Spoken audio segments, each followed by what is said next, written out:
We open chapter 239, Idiot Survivor, on a beautiful lakeside.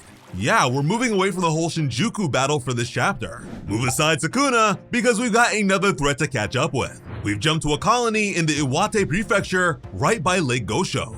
Apparently, there's a nice onsen near here. With the colonies being so big, the fighters could probably take a break there. But nobody's got time for a hot springs episode. A lady with fancy hair and a frilled skirt is running down the road. She's escaping the fan service as fast as she can. Too bad the internet is undefeated.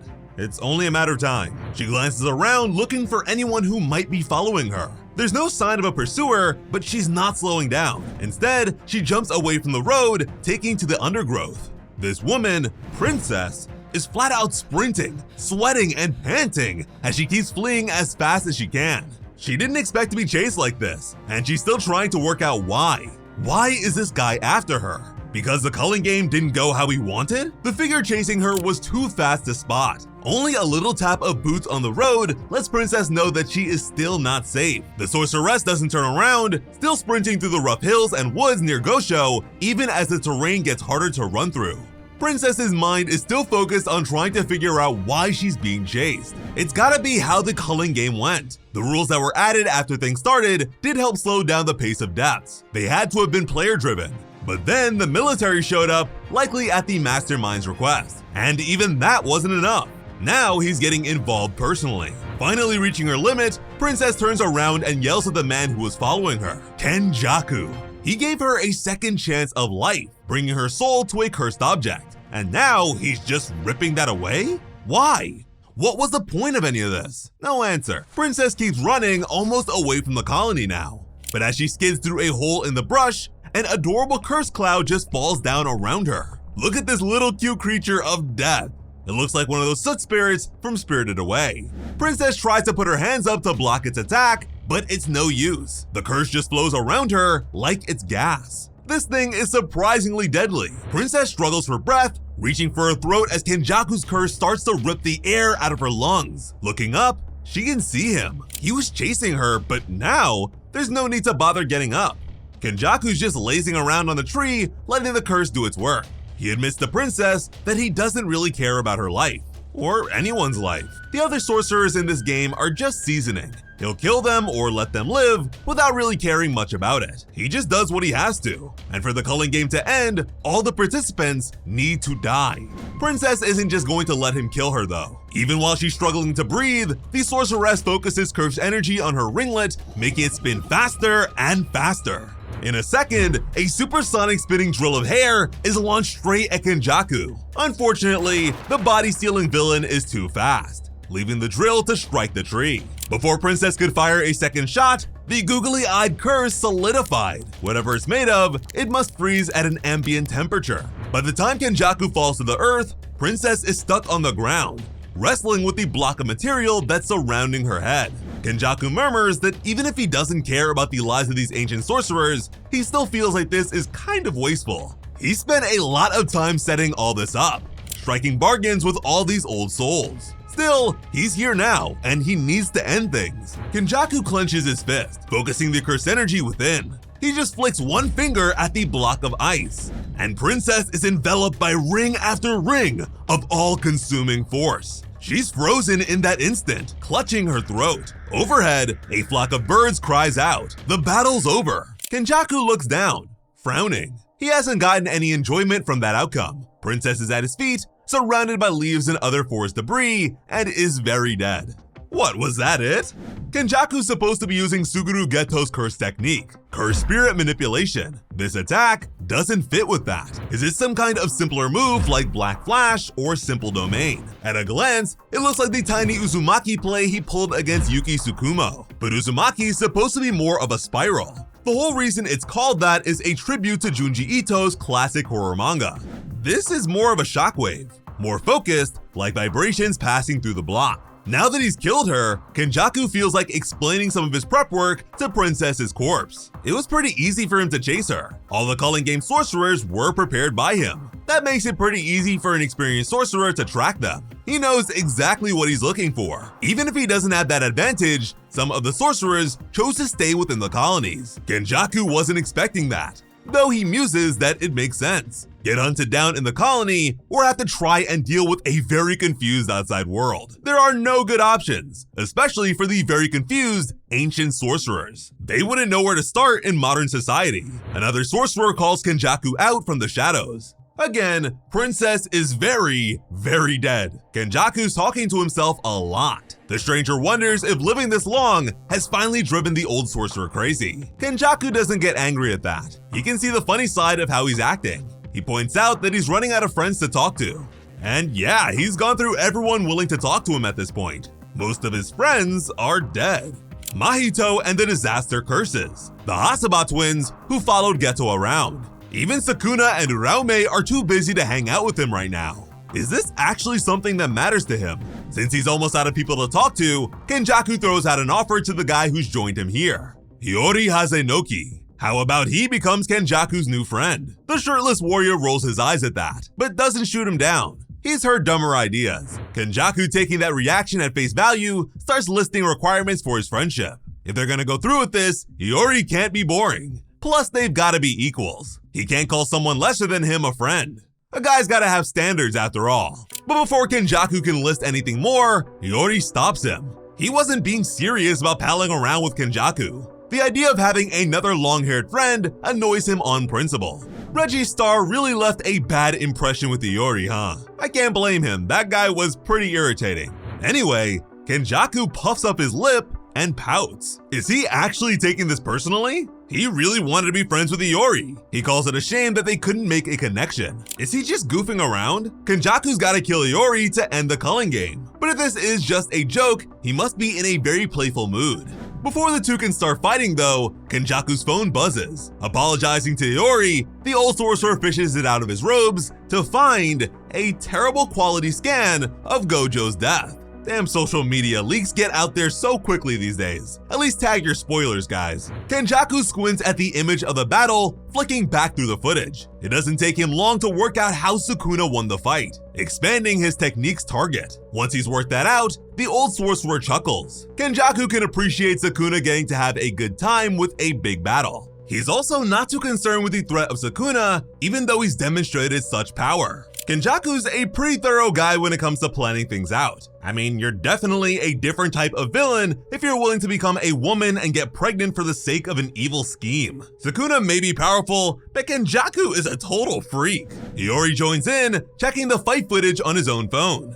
It's surprising to see that another sorcerer from hundreds of years ago has figured out how the internet works. Hiori's annoyed though. If Gojo had won, the Jujutsu High Forces would go after Kenjaku next. They would have given Hiori some actual backup for this fight. Kenjaku, now laying down and enjoying his rewatch, tells his not friend to give up on that idea. He knows that nobody's nearby to come and help. He's got a barrier around both himself and Shinjuku, making sure that he'll feel anyone arriving or leaving. He's also used Geto's curse spirit manipulation to hide a bunch of surveillance crabs all over the place. These many-eyed things give Kenjaku all sorts of information. It's more complex than just a security camera network. Instead, the surveillance spirits give him the curse energy aggregate of the area. Kenjaku knows how much curse energy these sorcerers in Shinjuku have between them. So if someone like Yuta leaves, he'll know immediately because the total's gone down by a massive amount. But he can also see whatever those spirits see.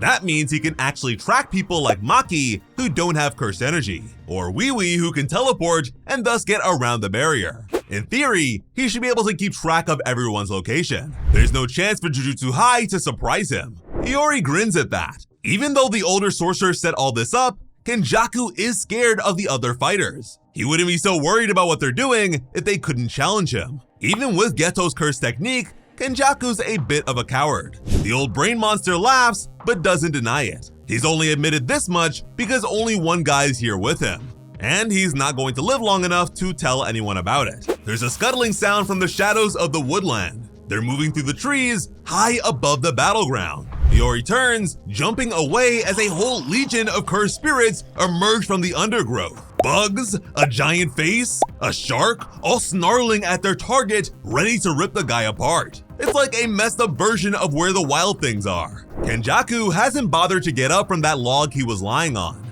Hiori's not going to last long enough for any other sorcerer to come save him. but Mr. Suspenders is sure gonna try, and he's already thrown a bloody tooth into the middle of the spirit mob. That's all his explosive flesh technique needs to trigger. A massive explosion rocks the woodland, consuming a lot of undergrowth in fire. The trees sway with the force, even as the smoke clears. Hiori is already running away, trying to gain some distance from the cursed spirits, even as an anteater thing is catching up with him. Not wanting to give the monster a chance, Hiori rips his eye out and throws it right into the spirit's mouth. The eye beeps, even as his spirit gulps it down. The curse inflates, the explosion ripping it apart from the inside out. But it's already too late for Hiori. A flock of disc bird things with sharp beaks getting close, circling around the sorcerer. There's no time to even react. Kenjaku's finally stood up and walked out to follow Hiori. The fight is already over, and he's looking very smug about it. I swear, these JJK fights are getting faster and faster. Kinjaku had thought through what spirits he was using. He was trying to target Iori's head to shut down the other sorcerer's ability to use reverse curse technique. Explosive flesh relies on the user being able to regenerate the body parts they throw at people. Hiori was too quick to make it easy, but these bird bug things have hit him all across the neck. They've cut off Iori's ability to heal the rest of his body. One key strike was enough to end the fight. Eyes twitching, the dying Hiori had one last question for Kinjaku. What's his endgame with all this? What's the point of the Culling Game bringing all the ancient sorcerers back? Kenjaku's a little surprised. He thought he told them already. But hey, he doesn't care about these people. And he talks all the time, even when no one's listening. Makes sense that he would forget who he's told what. So Kenjaku goes over his plan again. Once everyone's dead, the binding vow triggers, and everyone in Japan gets assimilated into Tengen. The giant emoji apocalypse will finally begin. Hiori doesn't know what he's talking about. He snorts. Tengen, assimilation. It's a weird, crazy thing for someone dying to try and understand. Kinjaku grins down at his fallen opponent. He thinks all this is natural. People want to see new things. If the dream or weird theory you imagined is interesting, wouldn't you try and make it real? To see what it would actually be like. That's what living means to Kinjaku. Getting to create, change, and study the results. Hiori doesn't think all this stuff matters. He's got a much simpler view of how the world works. The ancient sorcerer uses his last breath to snark at his killer. If Kenjaku is so desperate to find something interesting to look at, he might as well stare at his toilet creations every morning. Now that is one hell of a final statement. And that's it for Hiori Hazenoki. His blood drips down from that perforated neck, pooling in the undergrowth. But before Kinjaku can react to those gross last words or start talking to another dead body, he's shocked. He hears someone else on the nearby main road. Someone's gotten around all his surveillance. Now he's the one being hunted. The new arrival isn't trying to be stealthy. Fumihiko Takaba has to make a big entrance, calling out that he's come from afar to Hakodate. It's left to a puzzled Kenjaku to point out that they're actually in Iwate. That's not even the same island. Hakodate is in Hokkaido. I mean, he's kind of close, but yeah, that kind of killed the whole cool moment. Kenjaku's puzzled by all of this. One guy from the Jujutsu High group came to fight him solo? There's no crows, so Mei's not watching him, or coordinating this with Wee. How did this random, embarrassingly dressed guy even get here? And there's no change in the cursed energy total? Is this dude even a sorcerer? Kinjaku can't figure it out. But it all makes sense if you know about how Takaba's Jujutsu works. His cursed energy output shifts rapidly, so the ambient cursed energy detection wouldn't notice him while leaving Shinjuku. But it doesn't really explain how the crab spirits failed to notice him leaving. Maybe they just weren't bothering to watch him. Or he didn't leave. If he used his comedian technique to show up right now, he didn't even teleport. Reality was just rewritten, so he was always here. That would fit with Takaba making this big entrance and not knowing where he is. Still, Kinjaku doesn't know any of that. Even with all his spy preparations, he's got no clue why Jujutsu High chose this half-dressed comedian to fight him. The sheer randomness has Kinjaku a little on edge. He's suspicious that he's missing something here. Still, that won't make him hold back. Instead, he focuses his cursed energy into a quick Uzumaki and blasts Takaba full force. A quick and easy elimination that splinters the road beneath them. Kinjaku isn't interested in playing around with these people. If he took his time with this fight, it would just give the weird guy time to do something weird. And he's pretty sure this guy can't have really been that powerful. Letting modern-day civilians become Jujutsu sorcerers was just a way to get enough players for the Culling Game. Only Higuruma had potential as far as Kenjaku is concerned, but he's in for a shock.